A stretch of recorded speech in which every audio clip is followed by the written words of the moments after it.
You're listening to The Secrets of Doctor Who, episode number 75. I'm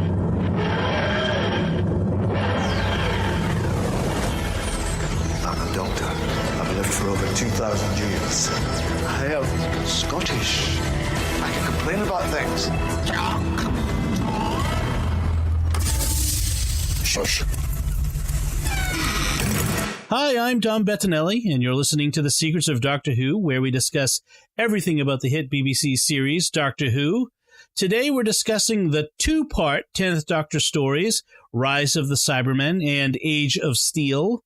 And joining me today on the panel are Jimmy Akin. Hi, Jimmy. Howdy, Dom. And Father Cory Sticha. Hi, Father Cory. How's it going? So first, I want to kind of take a moment to promote our other podcasts that we have. We're part of the StarQuest production network, or StarQuest Media, we say for short. Sometimes we call it SQPN. So just to kind of want to let you guys know about three other podcasts that we do. One that's most like Secrets of Doctor Who is called Secrets of Movies and TV Shows. We talk about, movies and shows, science fiction and related types of movies, superhero movies, that sort of thing, TV series, anything that we can kind of cover in a brief amount of time, so we'll cover like a whole season of a TV series or a movie. So recent ones we've done Secrets of the New X-Files, Secrets of the Good Place, Secrets of Avengers, Secrets of Lost in Space, the new Lost in Space from Netflix. So that's if you go to sqpn.com/secrets, you'll find all of our podcasts there. We do another show called StarQuest Headlines.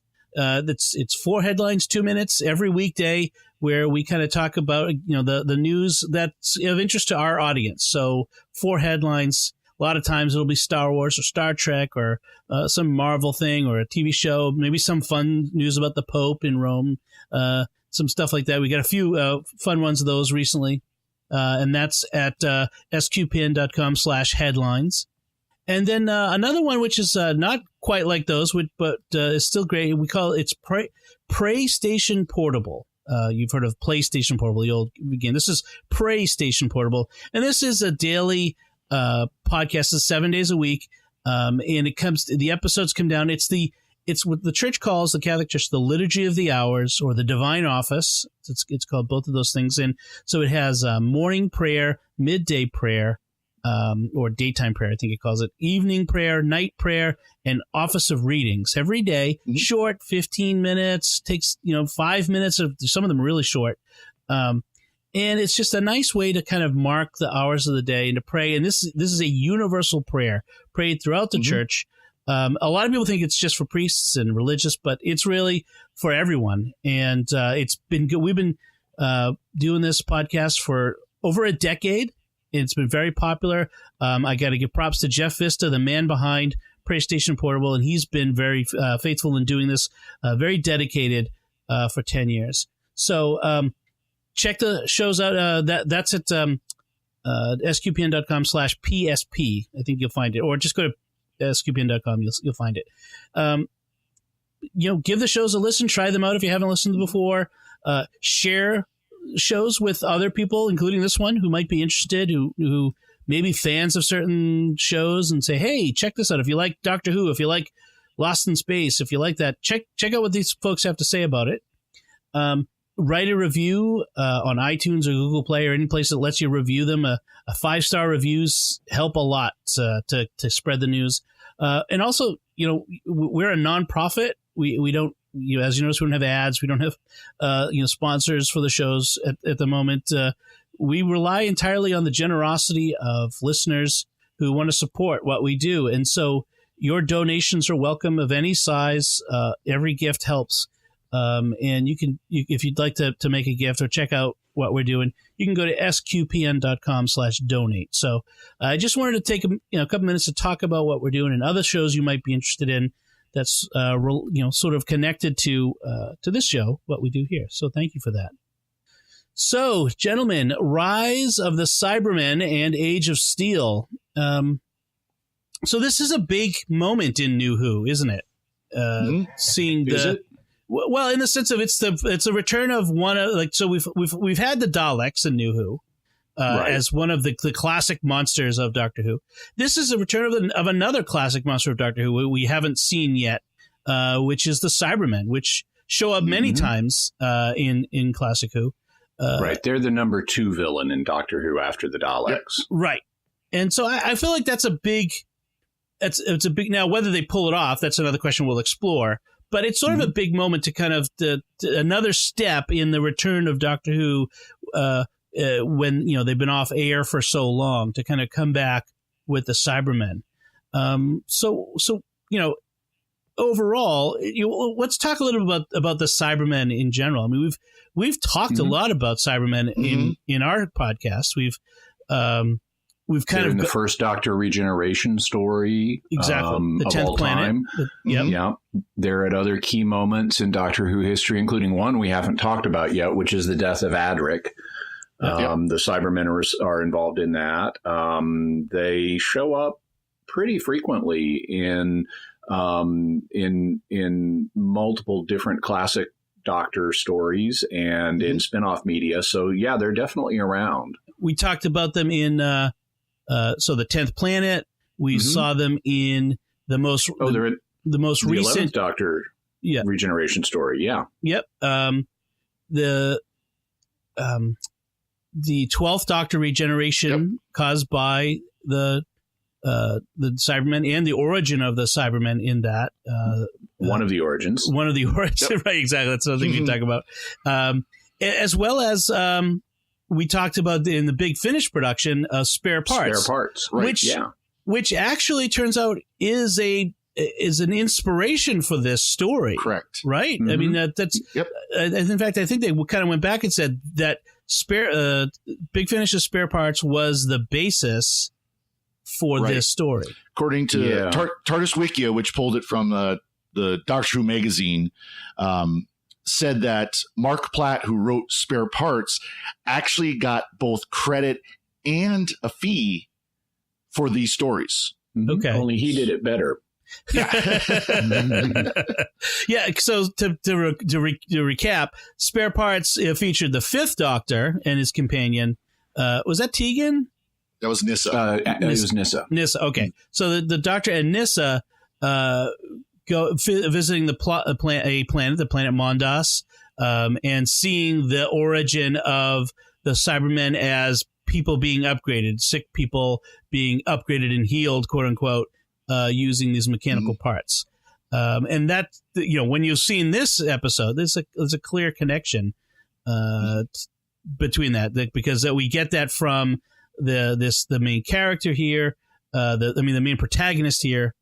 I'm sorry, antagonist. I always mix that up. The main antagonist here, who is dying and wants to create the Cybermen as a way to get immortality. I'll put a link to our discussion of the Spare Parts story in the show notes. That was episode 37, guys. We're on 75. Wow, that was half a podcast run ago. So yeah, I know. It's kind of funny. So let's talk about the story then, unless there's more precursors type of stuff we want to talk about. But I think maybe we can jump into the story. The Doctor, Rose, and Mickey are aboard the TARDIS after their last adventure, and they Girl in the Fireplace, right, where they went to the spaceship. So this is Mickey's second adventure on the TARDIS as a companion, and something goes wrong, as it always does. It sends the TARDIS through a hole in the space-time continuum to a parallel Earth. Now, is this the first time we've had a parallel Earth, like a multiverse sort of? It's not. Okay. So this has come up on Doctor Who before. It's kind of interesting, though, for a series that's run as long as Doctor Who. Parallel universes are relatively underexplored. That trope of science fiction has not been used very much. It is used in the spin-off media. It has been used on TV a few times. The most notable example is a third Doctor story called Inferno, where the third Doctor, John Pertwee, was fooling around with the TARDIS and got trying to fix it, because in those days he couldn't make it work, and he was trying to fix it, and he got transported to a parallel Earth where there had been like a fascist coup in Britain, and the brigadier had an eye patch and had apparently executed the entire royal family. And so it was like the Mirror Dark Universe episode of Doctor Who. Right. That seemed to be popular actually back then in the late 60s, early 70s, this idea of mirror universe, dark parallel universes. In that type. The only difference was the Brigadier in the Mirror Universe had no facial hair versus his mustache he had in the normal universe. Yeah, so he didn't have a goatee. Losing facial hair. He didn't have a goatee. So what did they do after that? I'm just kind of curious. When he comes back, did they have to have? Was he wearing like fake, like prosthetic hair, or the fake mustache and beard? I could almost imagine they probably. Assuming that the mustache he had that was natural, he probably filmed all the scenes with the mustache, and then he shaved, and then he filmed all without. And then maybe that was it for the season. And I think Inferno might have been an end of season episode. I believe it was the end of the season. Yeah, so he had time to grow it back. That's committing to the role. Good on him.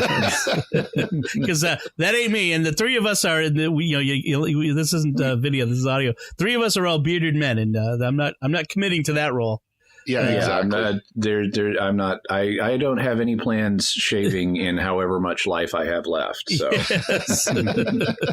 so one feature of alternate universes, it seems to be universal in all, is that all alternate Earths have dirigibles.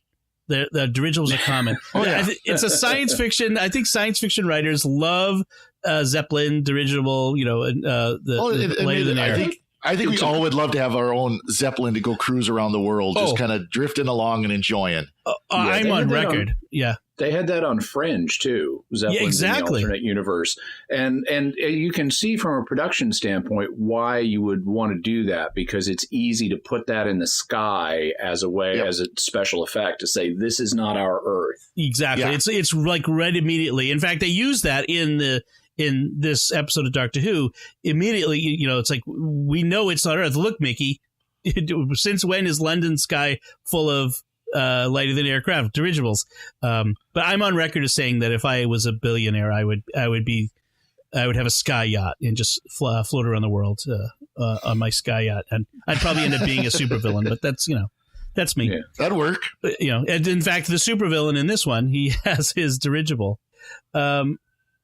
So, we start with this cold open of the what's his name? I want to make sure I get the name. I keep the names right, of the John Lumick in his laboratory, and we see the Cybermen always out of focus at this point. They're holding the big reveal until the end of this first episode, and he's in his lab, and we hear. Indistinctly, we see the Cybermen indistinctly, but we hear the phrase distinctly, "It's alive." Very much a Frankenstein reference, of course, the Mary Shelley's Frankenstein. And that's kind of what the Cybermen in this incarnation are. I mean, the Cybermen have always been sort of a body horror idea, haven't they? This idea of man merged with machine, and the machine strips out all of the humanity of the man. Yeah, and this is one of visually, they're impressive as robots, but they really, the Cybermen in this, the Cybermen have had a number of redesigns over the ages, and they over time have become more and more mechanical looking and more robot-like, which actually undermines the body horror.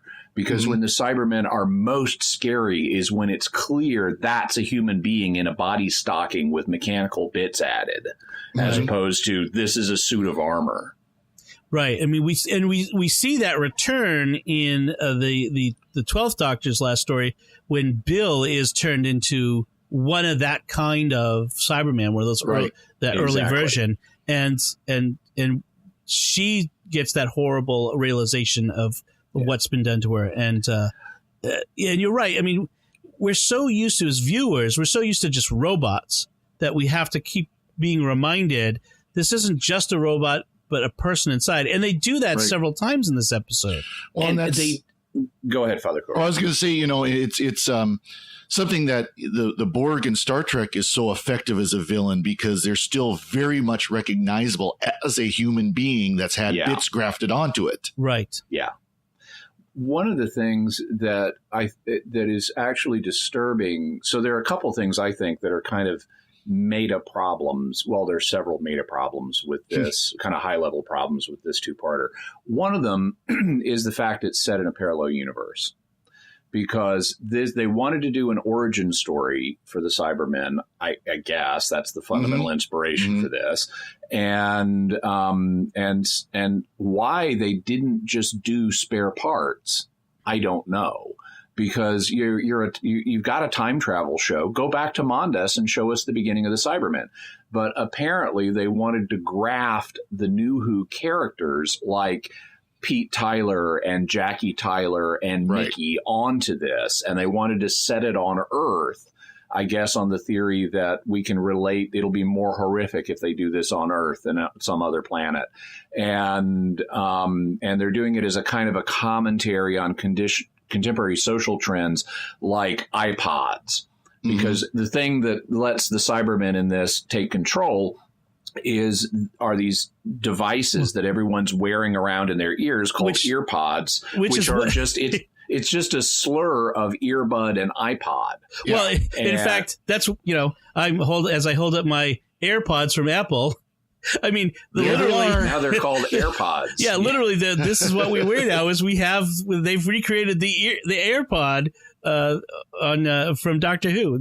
So it's kind of funny as you bring that up.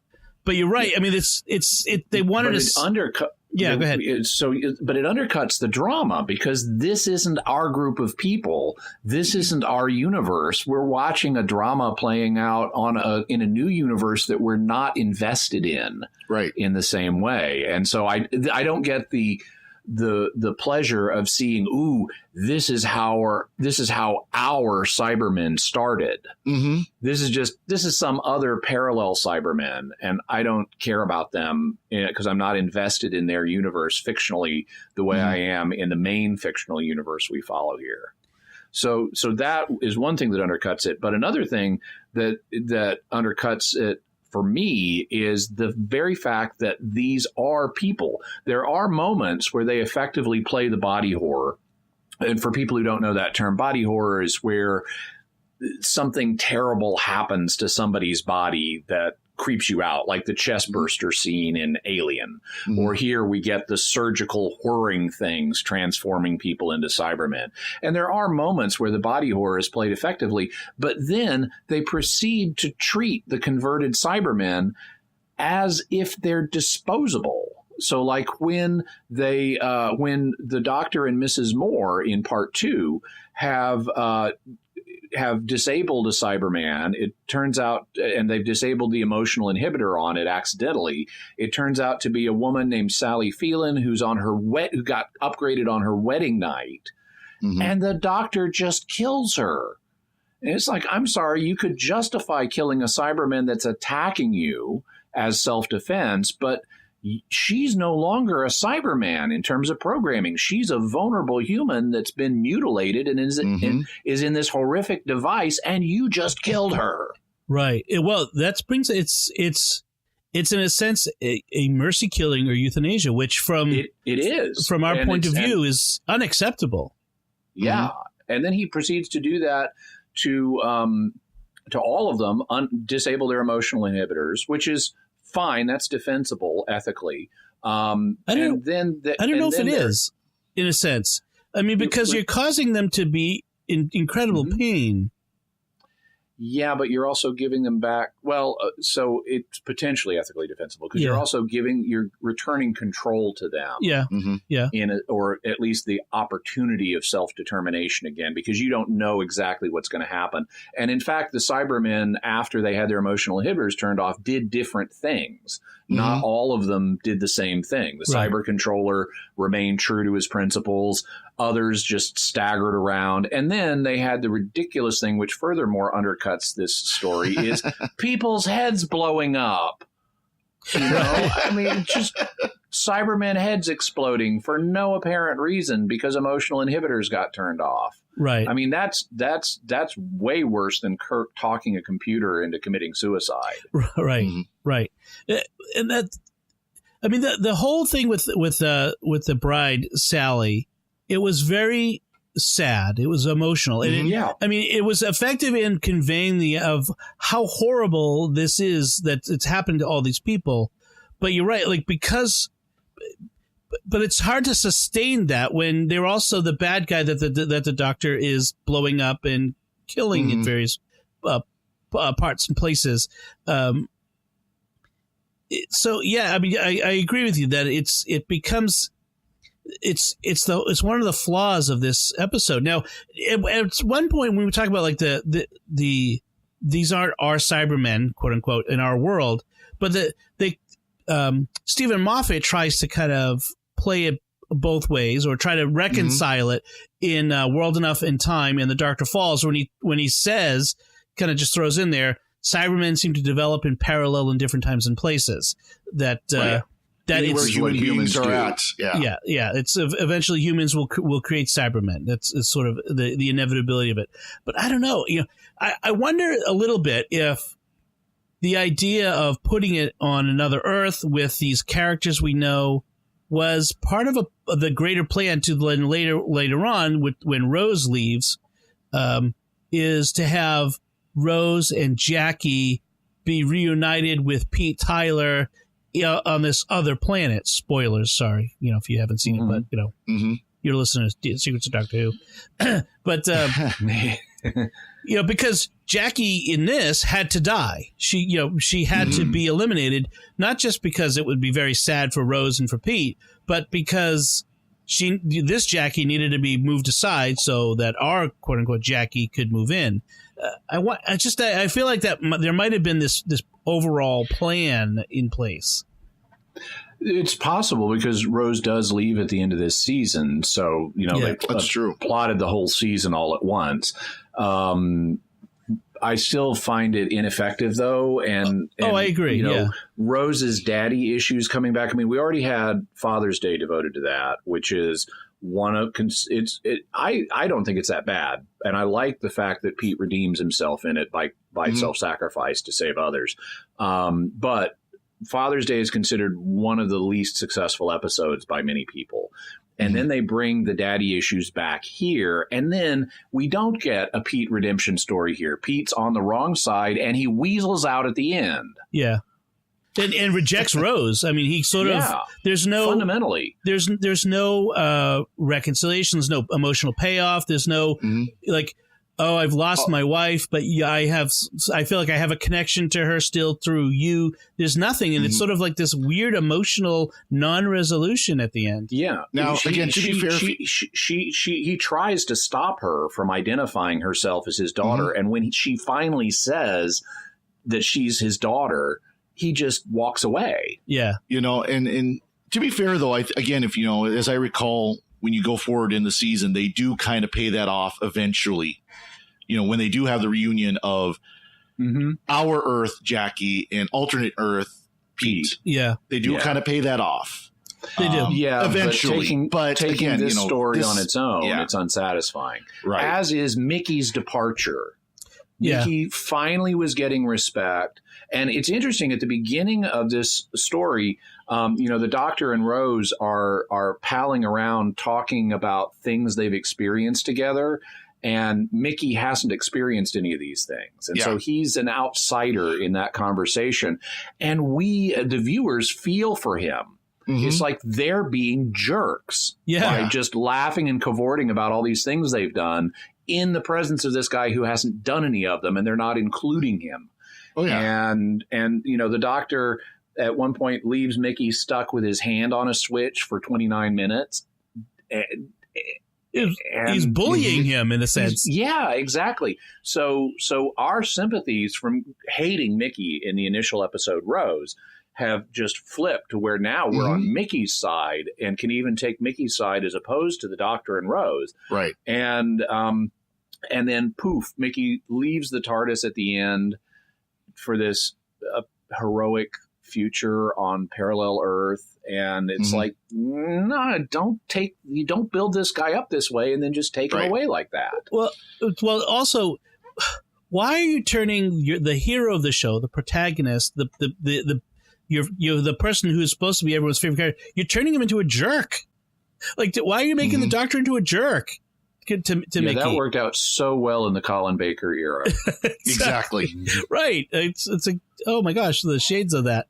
But also, I have to say, I don't mind a little bit of that. I mean, the Doctor can have rough edges to his personality. Right. You just got to keep it in balance. Right. And, exactly. it did. I do think it did help with the development of Mickey's character. There's that one point where he says, "I'm not the tin dog anymore." Yeah.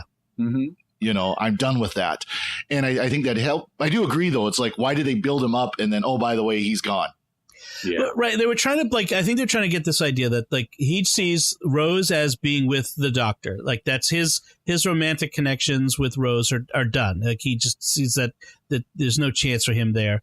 And then they introduce his blind grandmother who died some years ago, who's alive in this universe, and gives him a connection to hang on to in this universe. Mm-hmm. But it just seems so like that quickly to abandon your own world permanently, as far as he knows, for this other world, which is different in many ways, very and fundamentally, and in ways you don't even know yet.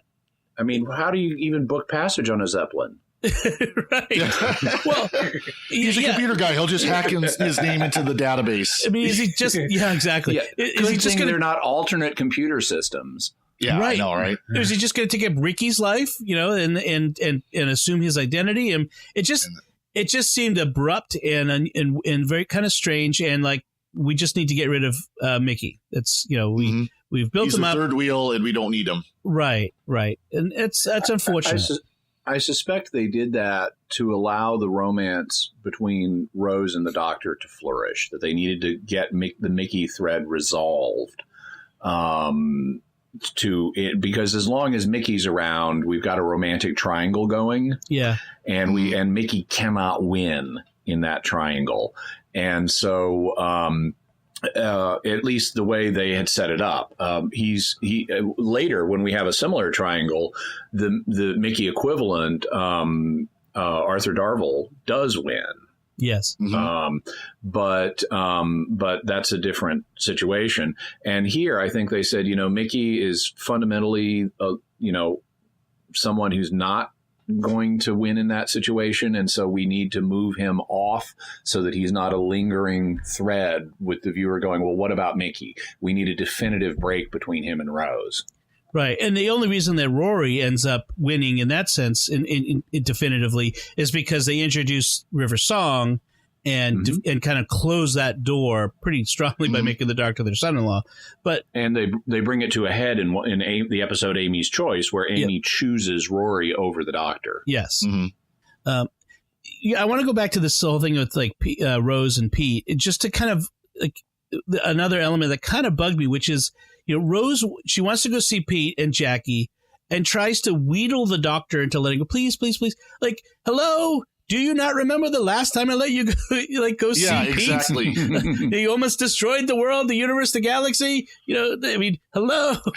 I'm saying, this is one of the things that kind of bugs me about shows sometimes is that they don't have that continuity of the characters remembering previous things that they've done and bringing it up. Like, well, of course I'm not going to let you go see Pete, Tyler. The last time I let you go do that, you could not restrain yourself. And in fact, she does it again. Yep. I mean, she just can't be trusted. So, there was kind of a bit much there. So, and also, once again, I think Jackie is so ill-used again. I mean, this Jackie she's still a shrew, but now she's a rich shrew. And it's like, gosh, could Jackie not get a break from these people? Like, what is the animus against moms in this show? It just seems to be like every time a mom comes up, she's treated so poorly. Or a stepmom. Dads are generally poorly treated too, except for Rory's dad. Right. Well, and Donna's grandfather is treated ends up pretty well in this, but that's true. don't even really see Clara's family, but that's a whole nother conversation we had. So at one point, it's that we hear when they're talking about the Cybermen, the conversion. I think it's John Lumica says, "We're all flesh and blood, but it's the brain that makes us human." Is this true? Is it our brain that makes us human? No, speaking anthropologically from in terms of philosophical and theological anthropology, no, it's not just the brain. Right. Yeah. But we can't abstract the brain from it either and say without the brain, we'd still be human. Right. If sort of, it's sort of a thought experiment. If we were able to do brain transplants, if you could transplant a brain from one body to another, who would you be? You might be a parasitic twin at that point, because the brain does seem to be privileged in a way. So from a theological anthropology point of view, a human being has a human soul, which is essential. And even though it can survive temporarily without a human body, ultimately our destiny is to be reunited with our bodies, including both the body and the brain. So we've got the brain, which is a privileged part of the body, and then we have the soul. And you need all of that package to have a full human being. You can lose bits of it, like I could lose an arm in an auto accident or something and still be a human, but I wouldn't be a complete human. So if you took the brain of one person and put it in another person's body, it's not it's not clear yet exactly what the result of that would be. It could be that, since we're speculating, it could be that you've killed the other person, even though they remain alive on the cellular level. They're and on the organ level, they're no longer alive on the level of a whole person. And so you've essentially grafted another person's body onto you. It's also possible that that other person is really still alive, even though you gave them severe brain damage, and you've stuffed a new person's surviving remnant into them. And so really you've got a fusion of two people there, one of whom has been severely brain damaged and the other of whom has been severely body damaged. Interesting. Well, that's a question too of, if the brain truly is our storage of our memories and all that. By doing that transplant, are you really just giving one person the memories of another person, but you're really not carrying over that other person? Like Swamp Thing. Yeah. Well, it's really the issue that things like the transhumanism movement keeps trying to bring up, this idea of how much of our body can we replace with parts, mechanical parts, spare parts, before we no longer are human? Right. Because we do, at least, again, as Jimmy said, from a Catholic standpoint, we do believe that the body is an integral part of what it means to be human. We are body and soul united. The body is not just our flesh bag that holds our soul. Right. And in fact, the soul, from a Catholic point of view, the soul doesn't exist in a place. Its soul is spirit, which has no place. It doesn't it's not in your brain or in your body, but it's connected to it in a supernatural way. I'm trying to use the layman's language that's as accurate as possible, but it's connected to our body in a supernatural way. But there's so many misconceptions about what that means, that body soul composite, or even just on a physiological level, how brain works. And I read a fascinating article not too long ago that talks about our metaphor for the brain is we speak in computer language. We talk about memories as if they're files that are stored on a hard drive, and we reboot the brain, but that's not actually how the brain works. We don't. In fact, we don't really know how the brain works and how consciousness works. And so again, we're kind of working off of a story that's trying to tell. It's not trying to explain how all of this works physiologically and metaphysically and all that sort of stuff. But it's an interesting jumping off point to kind of say, we have to be careful not to let a good story or an okay story in this case distract us from or lead us astray on the fact that this isn't really how things work. Well, and we've used analogy for the brain for how it works for a long time. Now we use computers because we understand computers. We see computers, and computers do brain-like functions. Yes. Where they process. But, you look back at the time when mechanical devices were developing, the Industrial Revolution, they viewed it more like a mechanical machine. Like a clockwork machine, like last week in The Girl in the Fireplace. Exactly. Yeah, exactly. And the metaphor at that time was the ghost in the machine. And if you go back before the advent of big machines to Descartes' day, the metaphor was the Cartesian theater, where you had like a person as inside of a large theater as a metaphor for how the mind worked. And before that, you have St. Paul comparing it to a person living in a body like a person lives in a tent. Mm-hmm. Right. And all of these things are metaphors, and it's tough. It's very tricky to get the metaphor to over-identify it with the reality. The metaphor is just a way of trying to think about something or talk about something that we don't really understand in that case. But it expresses a partial truth. Yes, exactly. So good discussion. I like that. I wanted to make sure we talked about that a little bit, because I think it's an important point in the discussion of Cybermen as these people who've been horribly mutilated. And are they people or are they not? Are they just machines? Yeah. And one thing that I would like to just mention is, even though we've been talking about things because we're Catholics and we naturally think about things from a Catholic point of view, that doesn't mean that we expect everything in these fantasy TV series is to reflect a Catholic point of view. Right. All fiction is, I maintain tongue in cheek that all fiction is science fiction, because if it's fiction at all, it's not describing the real world, and therefore it's a parallel universe. So everything in fiction, no matter how realistic, is a parallel universe story. And it's just a question of how far is a given fiction going to deviate from the real world. And you can deviate in big ways. It can create interesting things to think about. And, heck, for all I know, God may have created other worlds out there that could be like these fictional ones. They just obey different rules than ours. Yeah. And, and the nice thing about being able to look at something like this is to be able to discuss these issues. And that's what science fiction does so well.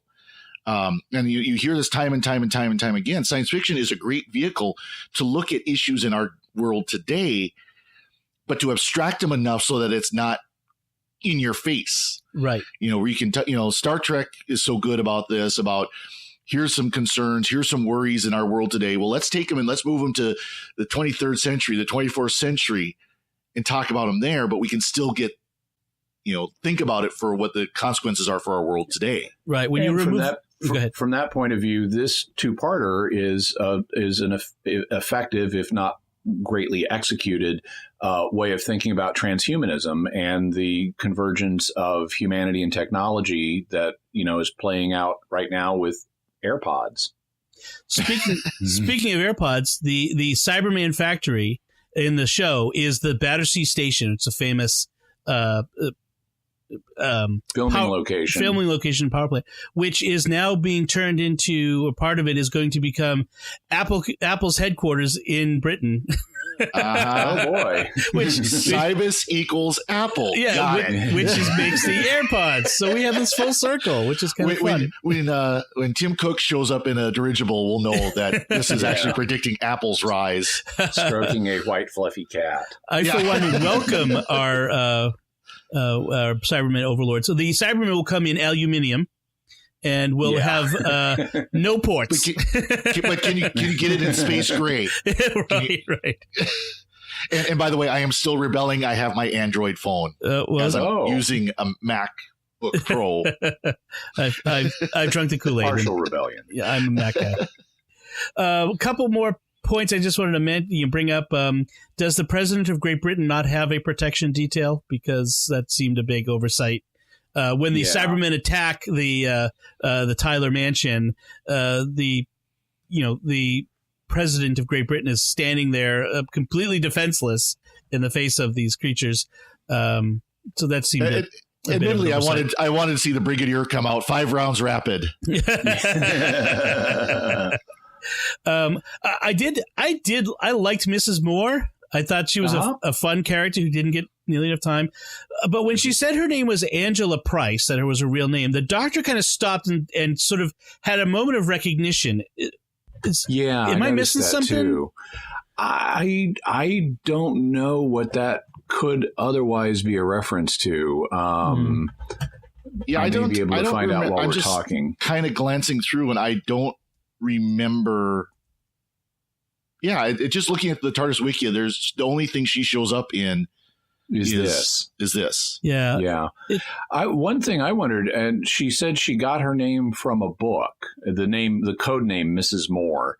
And I'm trying to think what that could be a reference to. And it's like on the edge of my brain. And it feels like that is a reference to something. I just don't know what. But I think it's clearly a reference to something because she expects the doctor to recognize that, and he does recognize it. Right. Yeah. Right. Again, I don't see anything, but. Well, if any listeners know, Jimmy, it looks like Angela Price has also appeared in the TV story Lost in Time from the Sarah Jane Adventures. Oh, okay, so Sarah Jane Adventures, but interesting there was a character named Angela Price, and presumably the Doctor knew about her from that. Yeah, I'm not sure which one of these came. I think though this came first before that. Yeah, but given the time traveling, we can always retcon it. Yeah. Okay. So so there's no real resolution. So if anybody listening has any ideas on that or any sources for both the literary origin of Mrs. Moore as well as why the Doctor would have recognized Angela Price as a name, drop us a line at doctorwho@sqpn.com or on our Facebook page. We'd greatly appreciate it. Speaking of Mrs. Moore, when the Doctor discovers the emotional inhibitor, which apparently he does by seeing it, because emotional inhibitors, either it says right on it, emotional inhibitor, or they have a particular, the CPU looks very specific. He's the Doctor. He knows what everything looks like. I mean, they all look the same. Doesn't matter who makes it. So right. But he does bring it, when he talks about like turning it off, he does ask, do I have the right to turn it off? So he does have that moral quandary for a moment before he does, which also sort of mirrors something from the Fourth Doctor that we recently talked about in Genesis of the Daleks. He also has that moral quandary. Do I have that right to do to turn off or kill all the Daleks? Only there he balks, and here he doesn't. Yes. By the way, speaking of Genesis of the Daleks, this would be a good time to mention that the Genesis of the Daleks will be airing in cinemas coming up. In fact, I'm just checking our release schedule for this episode to make sure it hasn't already passed. See, we're recording this in advance. Is it a Phantom Events screening? Or? It is. So we're planning to release this episode. Gosh. While you're looking that up, for people who may not know, Phantom Events is a company that puts on screenings of rare and unusual movies. They'll bring back things that wouldn't have a wide commercial release, but they're a kind of specialty film distribution system. And they've done a few Doctor Who episodes in theaters for like that. So as you're listening now, this episode drops on May 28th. So you will have received this in your podcast queue, May 28th, 2018. Hopefully you listen to this quickly because the Genesis of the Daleks will be in theaters on June 11th. And it's a limited run, of course, and it will be the entire 90-something minute Genesis of the Daleks plus an interview with Tom Baker will be added onto it. So very interesting. Since it came up, I thought I'd mention it, and people can maybe get a chance to see it. Interviews with Tom Baker are always interesting, if a little weird. Exactly. So. Anything else I wanted to add? Anybody have I have something that I liked. Okay. Here. And I mean, I've largely dissed this story, but it has individual moments that are effective. And one that I thought was effective just as a cool sci-fi idea is early on in the first episode when the Doctor is fixing the TARDIS, he uses a bit of the Artron energy that powers his regenerations to help repower the TARDIS. And he says he gave away 10 years of his life, but it was worth every bit to be able to fix this. Right. And I like that conceptual idea of being able to convert or use this energy in a way for something other than regenerations, because it builds verisimilitude in that if you have some form of energy in a universe, it's going to be usable to do more than one thing. And it's going to fit into a larger scientific narrative, just like gravity runs all kinds of stuff in our universe and electricity runs all kinds of stuff in our universe. If Artron energy existed, it should do more than allow these guys to escape death, at the end of a generation. Of course, it raises the questions. What do you mean? But what does he mean by 10 years of his life? 10 years of this current regeneration, of the 10th Doctor? Is it 10 years of the entire lifespan of the Doctor? Because he lives for thousands of years, it's not very much then. So it's not a big price. It's not very much, but it's still something. He pays a personal price. Yeah. And if this I think the two are equivalent, the two ideas, because if this regeneration ends 10 years sooner, then and he's got a limited number of regenerations at this point, and that means the end is 10 years closer. That's true. Would you give 1 minute of your life to accomplish something? Charge your iPhone one more time. Probably have an extra cigarette. So, by the way, a little a production error. When Mickey sees his grandmother for the first time, she opens the door and she's blind. You can totally see the boom man and the cameraman reflected in his grandmother's glasses. I just wanted to throw that out there. It was kind of funny, a little. But again, we watch things on much higher resolution TVs than people did even in 2006. So that's true. Disappointed that the Mirror Universe Granny didn't have a goatee. At least an eye patch, Yeah, there wasn't a goatee anywhere. Yeah, nobody had not even the bad guy. Evil goatees or eye patches. What kind of Mirror Universe are we looking at here? So they even got goatees in the Mirror Universe episodes of Community. Of course. So, anything else you guys want to throw there? Any of the last points that we didn't cover? Overall, I mean, I agree, Jimmy. It was an okay episode. It wasn't great. It's nice to have the Cybermen back because they add something to the story. I think we get better Cybermen stories later on. In fact, similar to this, but in different ways. The Canary Wharf story that's coming, the Battle of Canary Wharf, that's the end of this season, I think is interesting. The Daleks versus the Cybermen sort of thing that happens. It feels bigger, but the ones we get under Stephen Moffat's tenure, he like a lot of things, he seems to kind of play the monster a little better, a little more scary. Yeah. The name does not feel bigger. Canary Wharf. I think of a wharf as a small thing. It was like if it was Canary Valley or Canary Mountain or Canary Plain, it would sound bigger. Right. Well, for Londoners, they know what that is. But Canary too. It's a little birdie. Yeah. So more like Grizzly Mountain or Grizzly Plain or Grizzly Valley would sound like the Battle of Grizzly Pit. Yeah. So, on that note, we better end it because that's it from us. So what did you think of this 2-part 10th Doctor story, Rise of the Cybermen and Age of Steel? Let us know by visiting sqpn.com or the Secrets of Doctor Who Facebook page. Leave us some feedback. Send us an email to doctorwho@sqpn.com. It would be great if you attached a voicemail to that and we could play it on the podcast. That would be great. You can attach a recording of your voice with your comment or question. You can find links to all our personal social media and websites on our show notes on sqpn.com. We'll be back next time, when we'll be discussing the 11th Doctor's first story as we continue on our journey through all the Doctor's first stories. The 11th Doctor's first story called The 11th Hour. Until then, Father Cory Sticha, thank you for joining me and sharing the secrets of Doctor Who. Glad to be here, and thank you, Dom. And Jimmy Akin, thank you as well. Pleasure, Dom. And once again, I'm Dom Bettinelli.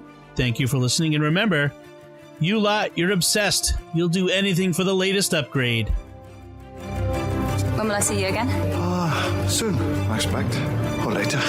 One of those.